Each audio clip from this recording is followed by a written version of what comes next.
It is the Ashes rivalry, England versus Australia. Both teams have had very, very different campaigns. England on the verge of perhaps not possibly qualifying for the Champions Trophy. Against India, they were really, really poor with the bat. Runs not coming. What's happening to England? Ben Stokes used the word crap. how they've been. He was being nice. They've just not arrived, have they? They've got beaten in the first game against New Zealand. That can happen. Then you go to the game against Afghanistan, make a decision at the toss that at the end of the game probably wasn't the right decision. Swapping and changing to the side. Dynamics around the dressing room. I'm not too sure what's going on in the dressing room, but clearly it's not right. Because when you see so many players out of form at the same time, something's not right within the environment. They've still got a big game tomorrow though, because that 2025 Champions Trophy, it would be a disaster if England don't finish in the top 7 in this World Cup to make sure that they're a part of that 2025 Champions Trophy. Or top 8. Even if they finish 8, they'll be there. Well, yeah, so they've got to jump two more places from where they are, which is bottom of the tree now. So they've got to win 2 out of the 3 games, and they play the Aussies. It's always a big game. Whatever the game of cricket, England-Australia, it's a monster game.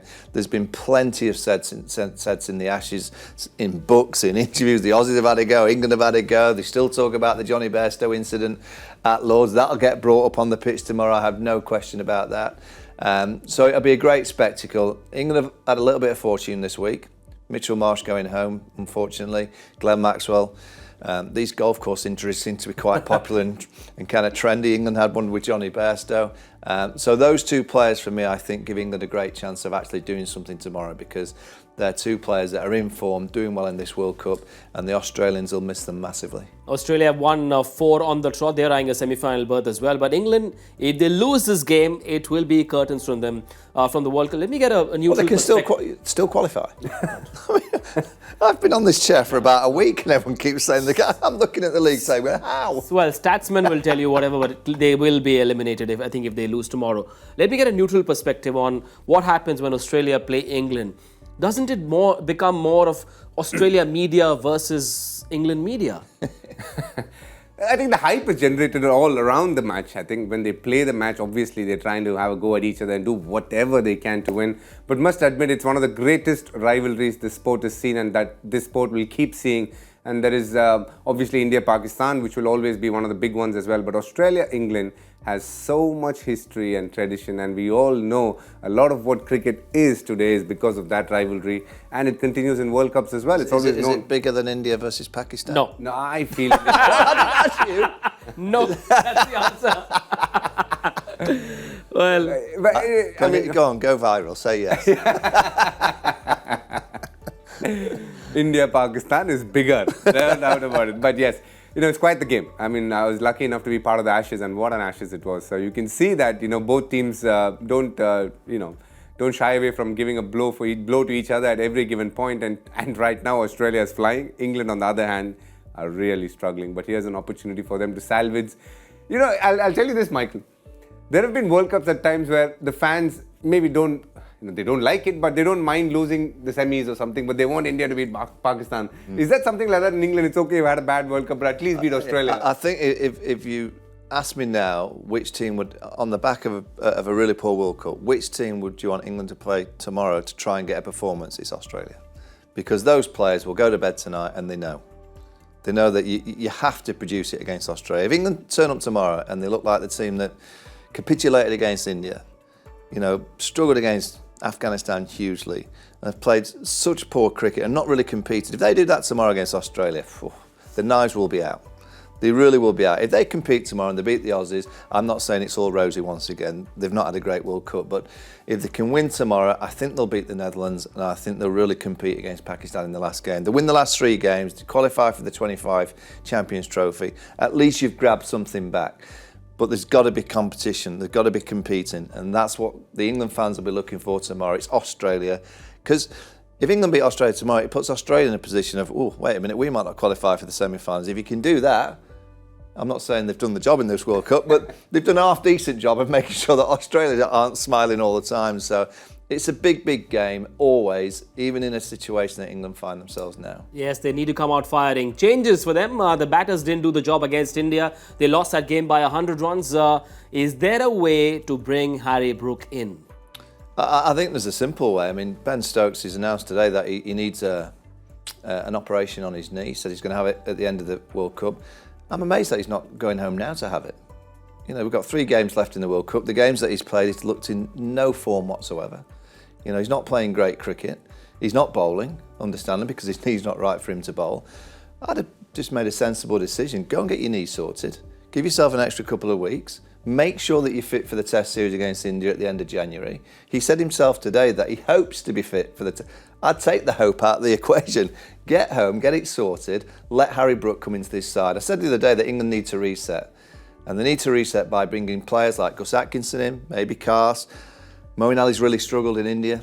9 games, he's got 1 wicket. He averages 344 with the ball. So is Mo in the future in terms of 50-over cricket for England? Probably not.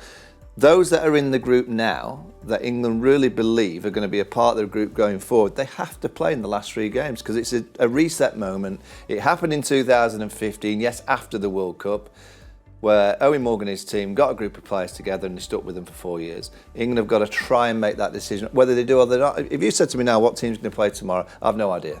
I honestly haven't got a clue because throughout the whole World Cup, I've been looking at the team going, that's odd. You know, when David Willey went to bat at number 7 against South Africa, England have always been known to bat deep. Willey bats at 9. Yeah. Batted at 7 against South Africa. It's like, where's that come from?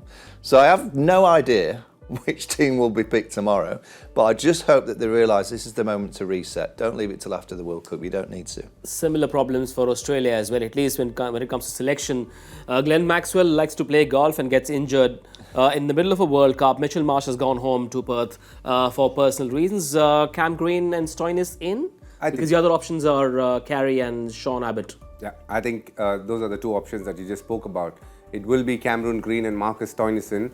But what will be interesting, and we were discussing about it off air, can they send Cameron Green at number 3? A, it'll get the best out of him, and B, it also gives the consistency for Marnus Labuschagne and Steven Smith to bat in 4 and 5, which will again happen if Mitchell Marsh comes back into the team, or are they going to go back to what used to happen, which was Steven Smith at 3, Labuschagne at 4, and Green at number 6 at this point of time. I would really hope that Australia think that Cameron Green is a guy who can actually create an impact at number 3. He's done well in the IPL. He has the knowledge of doing well at number 3 in India, and that should count for something. And you know, he's an attacking batter. He's someone who'll just keep taking the game forward, just like where a Head or a Warner is left off. So I would think that he's a very, very useful proposition to be used at number 3. Green at 3 for you? Yeah. Well, I mean, he's a brilliant player. And over the last few months, he's gone from being an incredible player to suddenly out of all 3 formats for Australia, the Test team, the 50 overs and the T20 team. But, you know, if your blueprint was just a week ago where they got 388 against New Zealand to have Warner, Head and Marsh, 3 crackers at the top of the order, and then you've got Smith at 4 and Labuschagne at 5, in my eyes, you've got to keep that blueprint. You know, so Cameron Green, I think England would like to see Cameron Green down the back end because you can bowl spin to him. I think when he goes out there against spin to start with, he can churn up a few balls. You know, he can churn up a couple of overs and pressure starts to build at the top of the order. As you saw him from Mumbai against the white ball, he can go. You know, and he's one of those players that when he goes big. So yeah, I'd have Green at 3, Stoinis down in the middle to replace Glenn Maxwell. I think they'll miss Maxwell's overs. Oh yes. You know, not just his batting. I think they're going to miss those overs. He's been bowling beautifully with his off spin. So I think they've got to find some overs, Australia, without Glenn Maxwell. So that's going to be interesting. Players to watch out for very quickly, 1 each. Go on, you go first. No idea. I'm looking forward to watching Harry Brook bat. From England, for me, it's Harry Brook. From Australia, I would love to see Warner get another 100. I'm going to go Adil Rashid against Australia, leg spin, and for the Aussies, I'm going to go Cam Green, and I think he'll bat at 3.